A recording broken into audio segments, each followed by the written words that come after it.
Hi guys, मी आज आली आहे सिंहगडावर आणि मी आज फर्स्ट टाइम सोलो ट्रॅव्हलिंग करते आहे. आणि मी गडावर पण पहिल्यांदाच आले ते सिंहगडावर पण. मग आता मला काहीच माहिती नाही आहे गडाबद्दल, पण चला एक्सप्लोअर करू सोबत. थोडंसं पुढं चालत आल्यानंतर सगळ्यात पहिले हा पुणे दरवाजा नंबर 1. थोडासा हा व्ह्यू. आत्ता तर मी फक्त तिथून इथपर्यंत चालत आली आहे दरवाजापासून आणि मी ऑलरेडी खूप दमलेत. हा पुणे दरवाजा 2 आणि तिथून परत थोडं पुढं चालत आल्यानंतर हा पुणे दरवाजा नंबर 3. हा तिसरा दरवाजा, म्हणजेच बहुतेक शेवटचा दरवाजा, कारण मी ऐकलेलं 3 दरवाजे एकदम पुढं एका शेजारी एक समोर. आता तो क्रॉस केल्यावर बघू. इथं तिसऱ्या दरवाजातून थोडं पुढं आलं की पहिले तोफखाना आहे. तिसऱ्या दरवाजानंतर पुढं आल्यावर लगेच सगळ्यात पहिले तोफखाना आहे. एक तर आवाज गुंजतो इथं. आणि मी एक गोष्ट नोटीस केली गाईज, बाहेर इतकं ऊन आहे, इतकं तापतंय माणूस, पण इथं आल्यानंतर इतकं थंड वाटतंय ना. म्हणजे सावली तर आहेच इथं, पण थंडावा आहे एकदम वेगळ्या प्रकारचा. लाईक दगडी वगैरे काय माहिती इथली वापरलेली, पण ते भारी वाटतंय. गाईज, इथं माझ्यासमोर एक मुस्लिम कपल आहे. म्हणजे मी दाखवणार नाही त्यांना तुम्हाला, म्हणजे बुरखाच घातलाय तसं त्या मुलीनी, पण इतकं भारी वाटलं ते बघून. आपला महाराजांचा गड बघायला आलेत. ही राईट साईडला घोड्याची पागा.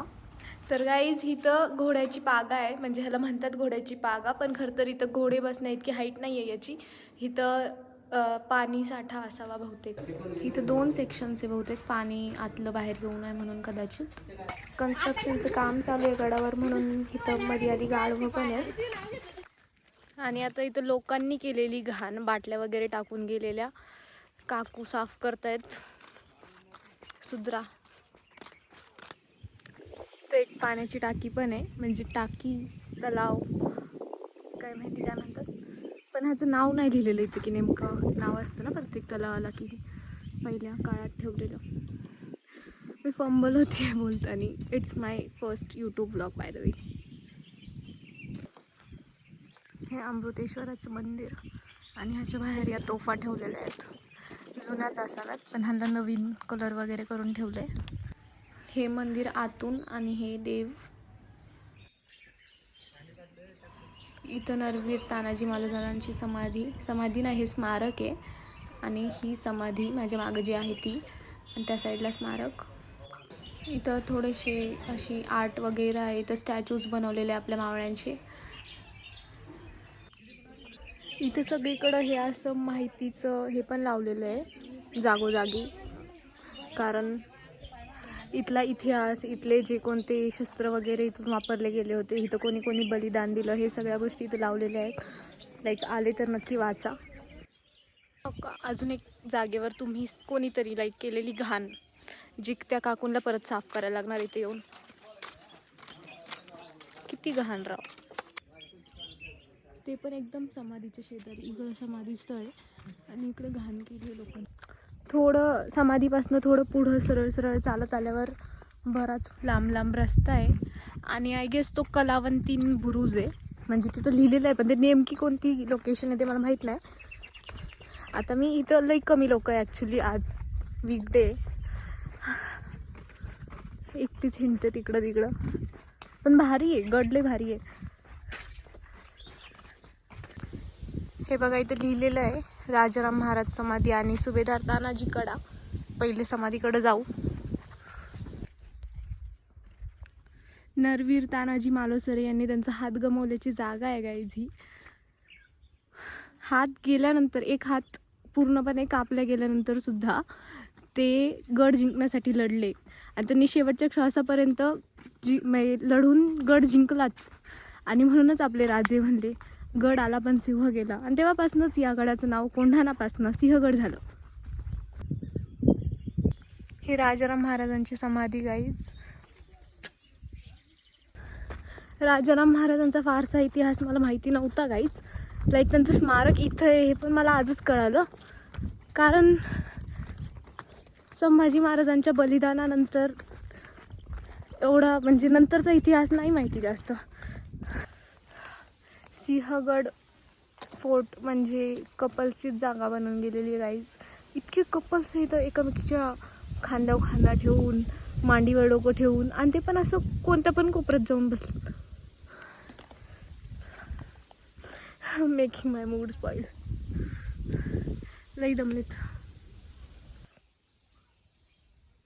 खूप भूक लागलीत, तर आता एक प्रोटीन बार घेऊन आले सोबत, तो खाते आणि मग निघते. म्हणजे तिकडे जाऊन अजून काय तर खाते, पण अजून एक्सप्लोअर करायचं. गाईज बघा, इथं गाढवं आहेत 2, आणि गाढवं पाहिली की सगळ्यात पहिले डोक्यात येणारी गोष्ट म्हणजे गाढवाचं लगीन पिक्चर, सावळ्या कुंभार. गाईज हे नवीनच डिस्कवर केलंय मी सिंहगडावर. पहिले लोक झाडाच्या खुडामध्ये नावं वगैरे लिहायची, ही तर आता पानांवर पण लिहितात. चालून चालून खूप दमल्यानंतर गाईज असं कुठंतरी आपला झेंडा फडकताना दिसतो आणि परत अंगात एनर्जी येते. हे असं पुढं म्हणजे समाधीच्या शेजारी सगळीकडं इन्फॉर्मेशनचे बोर्ड्स लावलेले आहे, त्यात बरेच काय काय आपल्याला शिकायला भेटतंय. इथं टिळकांचं निवासस्थान पण आहे गाईज, जे मला माहिती नव्हतं. लोकमान्य टिळकांचं ते 1890 साली त्यांनी विकत घेतलेलं, आणि ते इथं उन्हाळ्याचे राहायला यायचे असं लिहिलं इथं. भारी होतं. पण इतक्यावर कसं काय राहायचे राव, मग कसं काय राहतात लोक, किती अवघड आहे माहिती यायला. मी एकटी आले, मला असं झालं की काच आले मी, का एकटी आले घाटातून. आजी कुठं असती बरं? हा का? आम्ही त्या वाड्यात राहतो ना, त्या वाड्यात. आणि आजोबांसोबत थोड्या वेळ गप्पा मारल्यानंतर मग मला कळालं की हे त्या लोकमान्य टिळकांच्या वाड्यात राहतात, म्हणजे ह्यांचे आजोबासुद्धा तिथंच राहत होते. त्यांचे आजोबा त्या वाड्याचे रक्षक होते, राखणदार, आणि आत्ता मग ते त्यांच्या पिढ्यानपिढ्या तिथं राहत आहे.